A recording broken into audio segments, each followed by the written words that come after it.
Olá a todos. Em primeiro lugar, eu gostaria de agradecer à comissão organizadora deste evento por terem aceito o meu trabalho e gostaria também de agradecer às pessoas que estiverem assistindo a este vídeo também. Obrigado pela atenção. Eu sou Paulo, sou bacharel em Letras Português pela Universidade Federal de Alfenas e durante o período da graduação eu integrei o grupo de pesquisa intitulado Literatura e Jornalismo em Clarice Lispector e desenvolvi 3 projetos de pesquisa que buscavam entender a produção de Clarice para o jornal, em especial a Clarice Entrevistadora. O primeiro artigo que eu publiquei em 2010 se chamava Técnica de Entrevista em Clarice Lispector, e por isso o título. Com essa comunicação, eu tenho o intuito de revisitar os meus projetos, as minhas publicações e trazer aqui ao público de pesquisadores de Clarice Lispector elementos que buscar entender, obviamente, a Clarice entrevistadora, mas identificando elementos que constituem o modo de entrevistar clariciano, ao passo que procura identificar também de que maneira Clarice segue a linha editorial das publicações para as quais ela colabora e de que maneira ela destoa. Antes de nós nos encaminharmos para a produção de Clarice como entrevistadora de fato, é preciso entender também uma condição que Clarice assume ao ser jornalista, ou assumir a condição de jornalista, ou publicar, ou assumir gêneros jornalísticos, desempenhar gêneros jornalísticos durante esses quase 40 anos de produção. Este trecho de Nadia Batella Gottlieb é muito significativo, bastante me contribuiu muito com nossa pesquisa para entender que tipo de jornalismo Clarice exercia em relação ao jornalismo tradicional, o jornalismo comum realizado por um jornalista anônimo. E eu cito: entre as questões aí problematizadas e expostas neste livro, Clarice Lispector jornalista, encontra-se a própria condição ambígua de Clarice num jogo de ao mesmo tempo ser escritora e ser jornalista, além de outra, a de ser e não ser jornalista, pois atendia a exigências dessa atividade de jornal de um modo um tanto inusitado e fora de regra, como exceção, e nesse sentido, excepcional, tal como atestam valiosos depoimentos de jornalistas que foram colegas de Clarice na época. Neste prefácio do livro de Aparecida Maria Nunes, do resultado das pesquisas, que reuniu os inéditos e a trajetória de Clarice no jornalismo brasileiro, nós podemos entender que Clarice, em dado momento, foi escritora e jornalista, e era e não era jornalista ao mesmo tempo. Nadia Batella Gottlieb tece essa afirmação porque Clarice, quando moça, aos 20 anos, teve seu primeiro emprego como jornalista. Ela trabalhou para a Agência Nacional e para o departamento, por exemplo, e para o Departamento de Imprensa e Propaganda do Estado Novo de Getúlio Vargas, realizando reportagens, fazia de tudo. Reportagens menos notas sociais ou política. E fazia traduções também. Então ela tinha uma formação de ambiente de jornal. Mas quando se casa e vai morar no exterior, e também quando se separa do marido em 59 e volta ao Brasil, um pouco mais velha, ela passa a assumir essas funções de jornalista como colaboradora e também tendo a figura de escritora consagrada também, o que lhe permitia realizar um tipo peculiar de jornalismo, porque o que interessava também é essa figura de escritora Clarice Lispector é, assumindo gêneros jornalísticos. Por isso, ser escritora e ser jornalista e de ser e não ser jornalista. Então, essa condição ambígua é muito importante para entender as diferentes facetas que Clarice assumiu no jornalismo brasileiro. A de repórter, como eu acabei de afirmar, a de colunista de página feminina, assumindo pseudônimos, e quando retorna ao Brasil, principalmente, e passando a assinar, passa a publicar crônicas, foi cronista, para Senhor e para Jornal do Brasil, sobretudo, e realiza entrevistas para as publicações da Block, Manchete, Fatos e Fotos Gente, como veremos a seguir. Aqui eu trago um panorama geral da trajetória de Clarice como entrevistadora. Como eu acabei de afirmar, ela foi repórter e, nesse sentido, ela realizou uma primeira entrevista intitulada Uma Hora com Tarso da Silveira, publicada pela revista Vamos Ler, em 1940, em que nós já temos um estilo peculiar, pessoal, se pautando nos próprios interesses, nas próprias indagações. Clarice se pauta dessa forma, nos próprios interesses de uma escritora principiante, entrevistando um, um artista já conhecido. Posteriormente, já anos mais tarde, já separada do marido, já voltando a morar no Rio de Janeiro, ela passa a publicar entrevistas, ela publica em torno de 60 entrevistas, um número significativo entre 68 e 69, sob a seção Diálogos Possíveis com Clarice Lispector para a revista Manchete, substituindo uma outra seção chamada Diálogos Impossíveis. Então, há essa referência. Um pouco depois, Clarice publica uma coletânea chamada De Corpo Inteiro, idealizada por Alvo Pacheco, editora de arte nova, em que se reúnem os diálogos possíveis para a Manchete, mais entrevistas inéditas e livro, e outras realizadas especialmente para o livro, como a Benedito Nunes, por exemplo. E pouco tempo depois, em 76, em dezembro de 76, ela retorna a Bloco Editores e publica mais 27 entrevistas, sendo 24 delas inéditas para Fatos e Fotos Gente. Vai de dezembro a outubro, ou seja, se Clarice morre em dezembro de 77, este é o último trabalho de Clarice antes de morrer. Né? Essas entrevistas foram realizadas com diferentes personalidades da vida carioca desses períodos. Né? Nós temos Clarice entrevistando Elke Maravilha, Elis Regina, Antônio Carlos Jobim, Nelson Rodrigues, as escritoras Lígia Fagundes Telles, Nelly da Pinhon. É um conjunto bastante heterogêneo de entrevistados. E é isso que talvez dê um aspecto bastante interessante a esse tipo de material jornalístico. Para a minha pesquisa, eu utilizei, obviamente, por se tratar de uma pesquisa bibliográfica, e também para fomentar as análises, eu trouxe, em conjunto com a minha orientadora, trouxe alguns textos que definiam o que era a entrevista, ou propunham uma imagem do que era a entrevista, e eu fazia um cotejo com as entrevistas que eu analisava pontualmente nos eventos que eu participava. Hugh Sherwood, em entrevista jornalística, escreveu um manual estanque, bastante conservador, sobre o que é uma entrevista jornalística. Ela é destinada aos jornalistas principiantes, aos focas, como se diz nessa área. Então ele diz chavões, clichês, do tipo: o jornalista precisa se preparar, pesquisar a biografia do entrevistado, não se pautar em si próprio, mas no que a audiência quer saber. E um trecho que eu acho muito significativo do que Clarice não faz e que Hugh Sherwood determina, que o entrevistador pode se pôr em primeiro plano, o assunto da entrevista em segundo e o entrevistado em terceiro, e assim está fadado a realizar a péssima entrevista. E é justamente o que, de certa forma, Clarice faz. Ela se pauta em si própria, nas próprias impressões, nas próprias indagações, procurando fazer essa reflexão junto com o entrevistado. Mas, como vimos, essa condição ambígua de ser entrevistadora conhecida, entrevistando outras personalidades, lhe permitia tal tipo de conduta jornalística. Cremilda Medina, em entrevista ao Diálogo Possível, e aí o título é uma feliz coincidência, né, Diálogos Possíveis com Clarice Lispector e entrevista ao Diálogo Possível, faz uma defesa de uma entrevista mais humanizada, em que entrevistado e entrevistador são simplesmente duas pessoas que compartilham juízos de valor e se modificam entre si nessa situação de entrevista. Então, Cremilda Medina, visando o diálogo social, seu objeto de pesquisa, ela obviamente se pautando, né, no que a audiência quer saber, mas incentivando que os repórteres façam uso da criatividade e busquem o diálogo possível nesse encontro de subjetividades e incentiva realmente o repórter a fazer uso de diferentes gêneros narrativos em função do diálogo possível, em função desse encontro positivo e profícuo entre duas pessoas.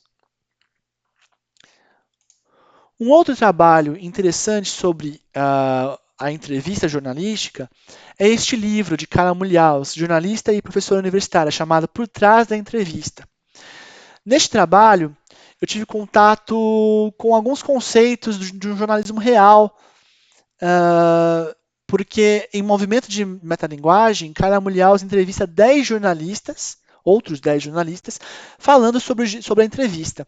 E aqui eu pude obter informações do tipo que a entrevista jornalística, a entrevista para o jornal, ela serve como ferramenta de produção, né, ferramenta de apuração da reportagem, mas também ela pode se transformar em gênero, em que o entrevistado se torna o tema. E é esse tipo de entrevista que Clarice exerce. Clarice é, compõe, né, que ela publica. Aqui nós também temos um consenso generalizado de que entrevista é uma questão de técnica, mas também de arte também, na medida em que a subjetividade, e aí dialoga com o Camilo da Medina, que a subjetividade e a personalidade do entrevistador garante uma boa entrevista, mas que também a técnica e o beabá de Hugh Sherwood, de se preparar, também é levado em conta.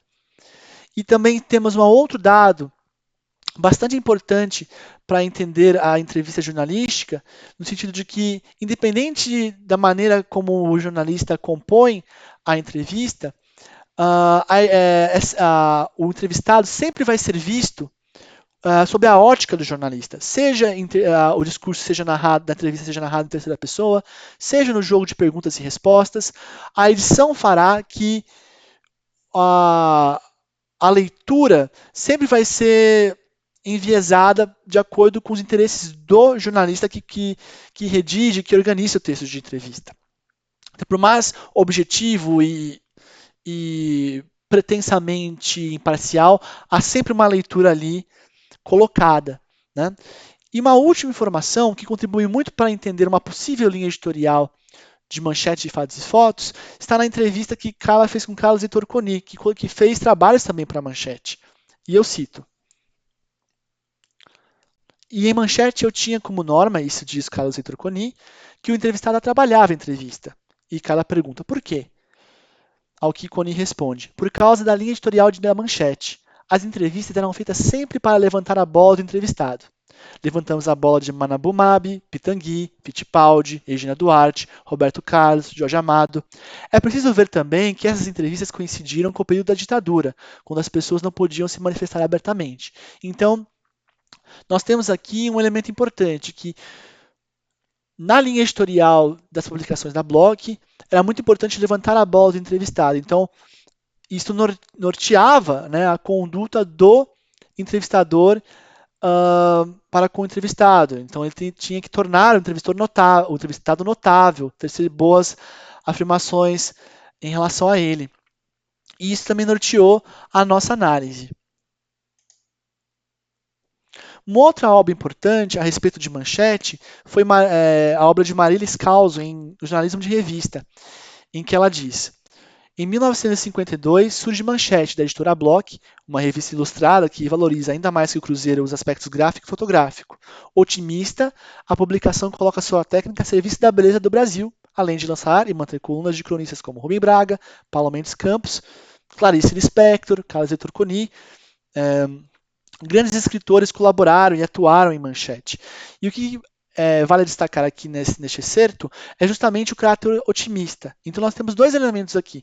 O otimismo da revista, o Adolfo Bloch apoiava o regime militar, então havia publicações que enalteciam o regime, então a questão da pluralidade de vozes própria de uma democracia ficava comprometida, e também a questão de levantar a bola do entrevistado. Nós temos esse cenário em que Clarice publicava suas entrevistas. Nós temos aqui uma página de fatos e fotos gente, em que eu reproduzo aqui, né, esse facsímile, no sentido de demonstrar como era composto o texto de entrevista e como Clarice organizava esse texto. Nós temos aqui o título do entrevistado, né, o então primeiro-ministro de Portugal, Mário Soares. Nós temos aqui um olho, né, a chamada da entrevista. Clarice organizava o seu texto comumente em introdução, o jogo de perguntas e respostas e, por vezes, uma conclusão, um comentário final. entre essas perguntas e respostas, eventualmente Clarice realizava inferências, trechos em parênteses, para avaliar o que o entrevistado disse ou para fazer uma reflexão.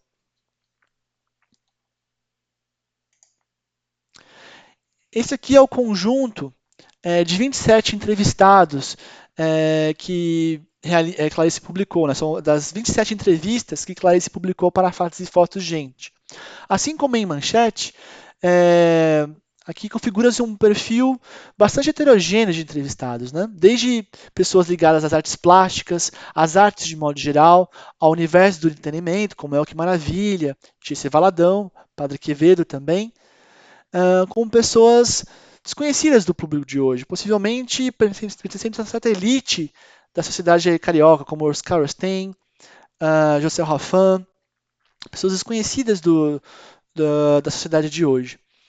E vale citar aqui do universo das artes, mais propriamente, muitas dessas pessoas eram pessoas do convívio de Clarice, do círculo de amigos e conhecidos da escritora. O que, como nós vamos observar mais adiante, facilitava o exercício de Clarice se aproximar de uma linha editorial das publicações da Bloch, né? E eu selecionei aqui 2 entrevistas com Rubem Braga, como nós sabemos, amigo de Clarice, e com o ator e diretor G.C. Valadão. Caso haja tempo, eu incluirei aqui uma outra entrevista para reforçar o caráter da circunstancialidade da entrevista e da maneira bastante peculiar e pessoal de Clarice entrevistar. Comecemos primeiro com a entrevista com Rubem Braga. A seção Literatura e a chamada, o olho. Segundo Clarice Lispector, há qualquer coisa de rural em Rubem Braga. Aliás, ele se sente no Brasil de hoje como uma velha vaca atolada num brejo. E eu cito aqui o texto introdutório de entrevista com Rubem Braga. Até parece que conheço Rubem desde sempre. Gostei dele à primeira vista. Sei coisas a seu respeito. Por exemplo, bondades que faz discretamente, sem pedir nada em troca. Por exemplo, ele é a pessoa que perdoa muito e entende tudo e não se faz juiz de ninguém. Ele é corajoso, simples, delicado, tem qualquer coisa de rural em si, e foge a tudo o que seja sentimentalismo falso. Mas há 1000 Rubens dentro de Rubem Braga, é claro, assim como há 1000 Clarices em mim. E tanta coisa eu desconheço em Rubem que era melhor entrevistá-lo de vez. Pelo menos tentarei atenuar o seu mistério, porque ele é um pouco misterioso. Mas desconfio que o seu mistério está na sua simplicidade. E simplicidade é das coisas mais raras no ser humano, a ponto de constituir uma qualidade insólita. Neste texto introdutório, nós podemos depreender um jornalista ou uma jornalista que conhece o entrevistado, afinal ela pertencia ao grupo de amigos da escritora, e se pauta nas próprias impressões. É um texto em primeira pessoa. Se nós pensarmos em um texto de entrevista com outro jornalista, talvez essa liberdade não fosse possível. E é justamente decorrente dessa condição ambígua de Clarice, de ser escritora e ser jornalista, de ser e não ser jornalista, que lhe permitia esse tipo de texto de entrevista. E também porque, e é um elemento bastante comum não apenas na entrevista, mas também no texto ficcional de Clarice, o elemento do insólito. Né? Aqui ela deseja desvendar o mistério por detrás de Rubem Braga. Né? E é esse tipo de intuito que faz dela ser escritora e ser jornalista, porque muitos dos temas, como vamos ver um pouco mais adiante, de maneira mais objetiva, Clarice traz inquietações que ela trabalha em sua ficção de maneira obsessiva, questões essenciais, ela traz essas inquietações para os seus entrevistados a fim de que eles pensem a respeito. E busca, de alguma maneira, relacionar a atividade profissional do entrevistado com sua personalidade, com suas escolhas de vida. Que se torna também um tema de perguntas que ela realiza com diferentes entrevistados. Vale citar 3 perguntas que ela considera como clássicas, que aparecem sobretudo em Manchete. Qual é a coisa mais importante do mundo? Qual é a coisa mais importante para você como indivíduo e o que é o amor? Elas não aparecem muito aqui em Fatos e Fotos, mas logo se vê um tipo diferente, peculiar de entrevista, que trata de elementos mais profundos e talvez apenas uma escritora e jornalista, Clarice Lispector, poderia realizar. E aqui nós temos perguntas dessa entrevista, desse jogo de ping-pong, perguntas e respostas, em que nós temos o elemento factual, né? Ela pergunta para Rubens se ele tinha uma entrevista, um livro para publicar, e ele diz esse elemento circunstancial de 1977, e ao fim diz: como é chato a gente se reler. E ela responde: também eu, e se expõe. Eu também evito ao máximo ter que me reler, e fico espantada quando encontro pessoas que leram o livro meu várias vezes. Então nós vemos aí uma via de mão dupla. O entrevistado também se põe em plano, não em primeiro plano, como o Hugh Charles diz que seria uma péssima entrevista, mas em um plano de igualdade com o entrevistado, trocando impressões, buscando possivelmente o diálogo possível no interior de uma entrevista. Em seguida, esta pergunta: é verdade que você amou muito? O que é que você mais queria na vida? Qual a sua atitude diante da morte? Então nós percebemos, e Rubem Braga responde à altura, né? Disse a respeito da morte e ao amor, né? Quanto ao amor, é verdade que amei muito e amei errado, com demasiada paixão. Mas alguém ama certo? Ou seja, são temas caros à literatura de Clarice que são explorados aqui nesse modo clariciano de entrevistar. E daí a peculiaridade dessas entrevistas. E já para o final da entrevista com o Rubem Braga, eu gostaria de destacar essa liberdade, sobretudo de falar em política e de um posicionamento político, ainda que tímido nessas entrevistas, a depender da entrevistada, é claro. E ela pergunta se ele acredita em alguma coisa, em política, e ele diz que a gente escrever não adianta nada, Clarice. E ela diz: eu também acho, como já foi dito, no Brasil, o escritor escreve para os colegas. Então, e obviamente, este trecho lembra muito a entrevista que Clarice concede a Júlio Lerner, em que ela diz quase as mesmas palavras, que escrever não altera em nada. Então, há uma relação de cumplicidade entre entrevistador e entrevistado que, em outra ocasião, talvez isso não fosse possível. E essa condição de escritora conhecida interessava ao público, e essa troca de impressões também interessava ao público. E destoa de um jornalismo convencional. O que faz muitos dos colegas de Clarice naquela época diziam, o que faz com que muitos amigos e colegas de Clarice jornalistas dizerem que ela não era jornalista. Bom, nos encaminhamos para a segunda entrevista com o G.C. Valadão. G.C. Valadão, além de ter sido um dos atores de Os Cafajestes, também foi diretor de filmes. E Clarice foi encontrá-lo nesse ambiente de filmagens. Vale citar, a propósito, que Clarice às vezes boa parte das vezes recebia os entrevistados em seu apartamento, às vezes ia ao encontro de seus entrevistados, e às vezes marcavam um local de comum acordo para realizar a entrevista. Aqui também nós temos aqui uma seção na personalidade e o título: G.C. Valadão é mais bonito ao vivo do que nos filmes, segundo Clarice Lispector. E parte do trecho introdutório. Como se vê, eu estava entrevistando G.C. Valadão. Confesso que tive vago receio de entrevistá-lo. Receio infantil, de ele ser capaz de ser mesmo bandido, como nos filmes em que trabalha. E mais adiante, é muito mais bonito e atraente do que aparece nas fotografias e filmes. Tratou-me com uma delicadeza simples e sabe ter um leve sorriso quando é preciso. Este é um teor um pouco distanciado em relação à entrevista com Rubem Braga, o que é sintomático de uma relação pouco próxima entre os dois, e talvez eles sejam desconhecidos um dos outros, né? São primeiras impressões. Mas o jogo de perguntas e respostas mostra uma Clarice um pouco mais hostil do que a introdução da entrevista. E entre outros elementos que eu vou citar agora.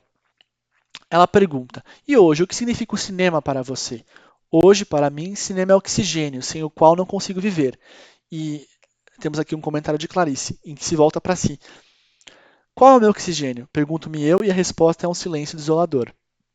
E ela faz perguntas capciosas, perguntas que procuram deixar o entrevistado em uma saia justa, digamos. A chanchada é um meio de vida ou um estado de espírito? Por mim, é um meio de ganhar dinheiro explorando sentimentos chamados baixos do povo. E o contradiz, tem o intuito de mostrar um perfil contraditório mesmo. Por exemplo, ao final da entrevista. Antes de fazer cinema, o que você fazia? Absolutamente nada, pois qualquer coisa que eu tenha feito é nada. E ela comenta, é o que ele pensa, refleti eu, mas na verdade deve ter acumulado grande experiência de vida, que lhe serviu de base para a sua profissão. Ou seja, Clarice não se pauta, não procura se pautar pela linha editorial de fatos e fotos, pelo que nós percebemos. É, Clarice, quando entrevista amigos e conhecidos, tece comentários elogiosos a respeito do entrevistado e assim cumpre a linha editorial de fatos e fotos. E quando há uma entrevista com uma pessoa desconhecida, apenas o caráter circunstancial e as primeiras impressões de uma entrevista nortearão o teor do texto. Vale observar também que numa entrevista com G.C. Valadão, essa chamada destaca elementos positivos do entrevistado, não um perfil contraditório. Então há uma certa tensão ali entre a página de fatos e fotos, com os comentários nas ilustrações, e o texto de entrevista, que é o que nós observamos na última entrevista de Clarice Lispector, realizada com a artista plástica Flora Morgan Snell. A chamada diz: a pintora brasileira mais conhecida na Europa é amável e feminina como uma boneca de luxo, mas os seus quadros são varonis, esculturais e cheios de vigor que empolgam o público. Esse texto de entrevista é bastante sintomático porque Clarice emprega uma ironia sutil, muito própria de sua ficção. E eu cito: a senhora Flora Morgan Snell, pintora, figura quase sempre nas colunas sociais de jornais e revistas, ora por motivo de exposições, ora por motivo de recepções. Aliás, ela própria parece uma figura internacional, lembra boneca estrangeira. Era justo entrevistá-la. Em um dos momentos da pesquisa, e ela mais adiante ela vai dizendo que a cabeleireira era muito alta, ela é extremamente feminina, o mordomo o mordomo veio recebê-la ela e o fotógrafo Marcos Vinícius e destaca a cabeleira, né? Estava vestida de gaze demasiadamente lilás, os lábios lilazes, as faces lilazes e a sua cabeleira louríssima era muito, muito alta. Oferecendo-nos gentilmente um café, mas foi lacônica nas respostas. Em dado momento da pesquisa, nós tivemos contato com o fotógrafo dessa entrevista, Marcos Vinícius, e ele pôde nos dizer que tanto ele quanto Clarice se incomodaram com o perfil que se lhe apresentava, né? E a ideia que eles acordaram é que a, a fotografia representasse aquilo que Clarice descrevia no texto de introdutório. E Clarice parece não ter gostado, porque ela ligou para o fotógrafo e disse, né, a fotografia não saiu como, não gostou da foto, não estava legal, do jeito que ela havia imaginado. Então, apesar de ser um trabalho para o jornal, Clarice tinha o interesse de apresentar uma harmonia no texto, mesmo com uma ironia sutil, né? Ela se incomodou com a figura da entrevistada e mesmo assim a chamada de fatos e fotos tece comentários positivos, tentando neutralizar esse comentário bastante irônico, né? Por parte bastante, mas ao tempo muito sutil, mantendo uma relação de respeito com a entrevistada, mas uma relação de tensão ao mesmo tempo. Bom, a partir dessas reflexões, nós podemos observar que obviamente se confirma aquilo que Nadia Batella Gottlieb afirma em torno dessa produção de Clarice para o jornal, dessa condição ambígua, né, de procurar atender ao entrevistar amigos e conhecidos, ela cumpre a linha editorial das publicações da Bloco Editores, mas ao mesmo tempo destoa na medida em que não se isenta, não deixa de demonstrar ao leitor as impressões que tece em torno de seu entrevistado. E por isso, talvez, mesmo nas situações em que os entrevistados se mostram mais abertos e tecem questões mais profundas, e mesmo no embate que deixa transparecer, nós vemos um jornalismo peculiar e é interessante observar maneiras de que Clarice desempenhar esse jornalismo. Bom, não temos nada mais a dizer. Eu gostaria de agradecer a atenção de todos e até a próxima.